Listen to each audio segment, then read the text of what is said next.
সেদিন চলে গেছিলাম একটা বিয়েবাড়িতে। তো কিছুক্ষণ ঘোরাঘুরি করার পর সোজা চলে গেছি খাবার টেবিলে। তো প্রথমেই দিয়ে দিয়েছে মেনু কার্ড।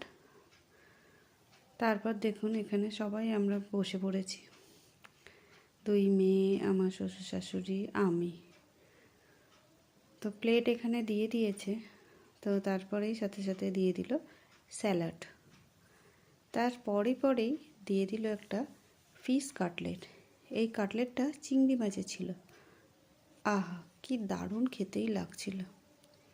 তারপর চলে এলো নান, আর নানের সাথে পনির বাটার মশলা। পনির বাটার মশলাটাও বেশ ভালোই ছিল। নান আর পনিরটা খেতে খেতেই দিয়ে গেল সাদা ভাত।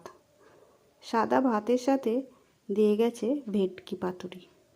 আহা, অনেক দিন পর ভেটকি পাতুরিটা যা ছিল না, জমিয়ে খেয়ে নিলাম। গরম ধোঁয়া উঠছে একদম ভেটকি পাতুরিটা। জমিয়ে ভেটকি পাতুরিটা খাওয়ার সাথে সাথেই দিয়ে গেল পোলাও। পোলাওয়ের সাথে দিয়ে গেছে চিলি চিকেন। চিলি চিকেনটা আমার একদম ভাল লাগেনি। চিলি চিকেনটা ফ্রাইড রাইসের সাথেই বেশ ভাল লাগে।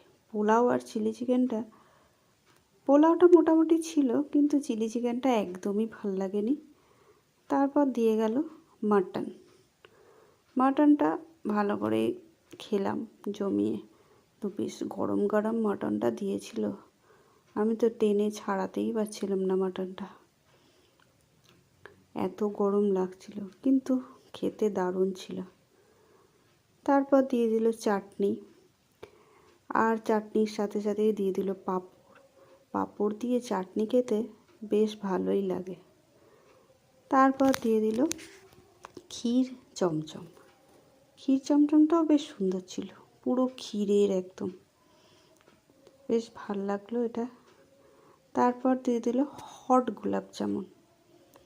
হট গোলাপ জামুনটা কার্ডে লেখা ছিল, কিন্তু হট আর ছিল না, ঠান্ডা বরফ।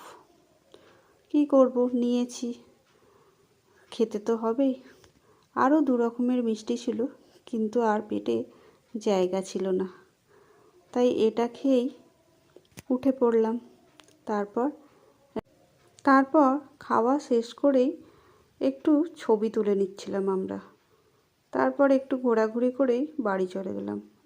তোমরা কেমন লাগলো বলবে ভিডিওটা। টাটা।